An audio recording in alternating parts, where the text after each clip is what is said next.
کتاب استاد غفورов کتاب بسیار خوب است، ولی این کم است، بازم کار باید کرد. مثلا روس‌ها چنان ملیگرا تربیت میکردن که مثلا لیخچاف میگفت بزرگتر از ادبیات روس ادبیات نیست. خب طبیعی است که کسانی مثل ما فکر میکرد که ما که کمتر نیستیم از اونا.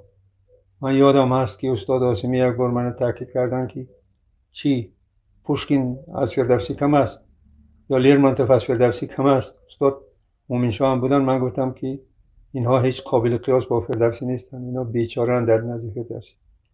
و واقعا هم همین است. ما باید اگر افتخار ملی در سببش شاید تربیت خانوادگی هم باشد، سببش خیلی چیزهای دیگه هم باشد، معرفت عمومی باید باشد.